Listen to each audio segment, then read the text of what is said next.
Vous vous souvenez des cartoons de Mickey Mouse des années 1930? Ceux sortis en DVD il y a quelque temps. Il y en a un qui n'est jamais sorti, même pour les plus hardcore des fans de Disney. D'après les sources, c'est rien de spécial. C'est juste une boucle qui continue de Mickey qui marche, dans le même genre que les pierres à feu, qui dure 2-3 minutes avant de faire un fond noir.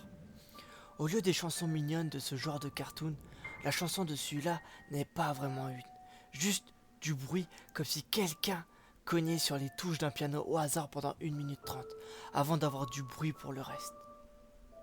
Ce n'est pas le bon vieux Mickey joyeux qu'on aime, non plus.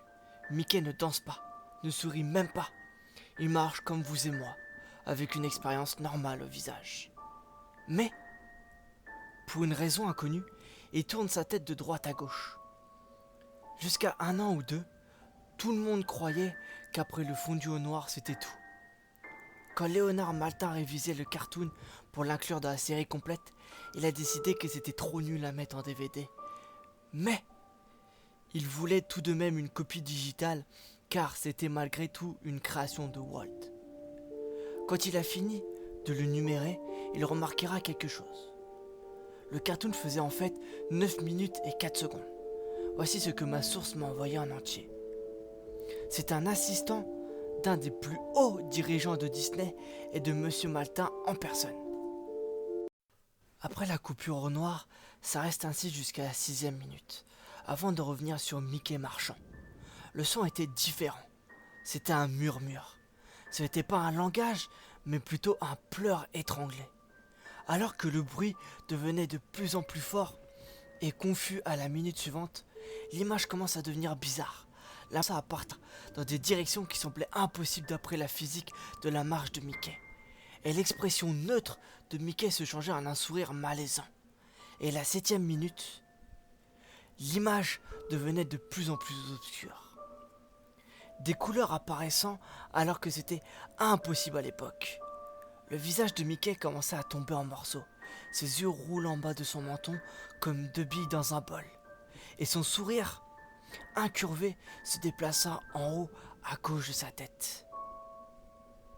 Les buildings semblaient flotter en l'air. Et la marche était toujours impossible à imaginer comme ça.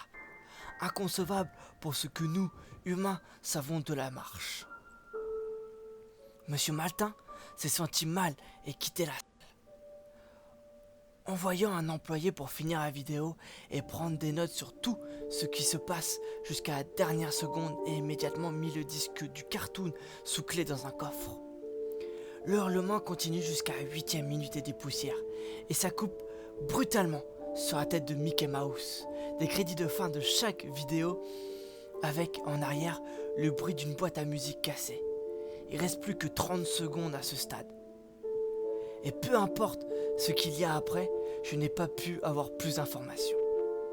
D'après un vigile qui passait sa ronde à l'extérieur de la salle, il semblait qu'à la dernière image, l'employé trébucha hors de la salle, tout pâle, en disant « La vraie souffrance est inconnue ». Cette fois, avant de prendre le flingue du vigile et commettre son suicide.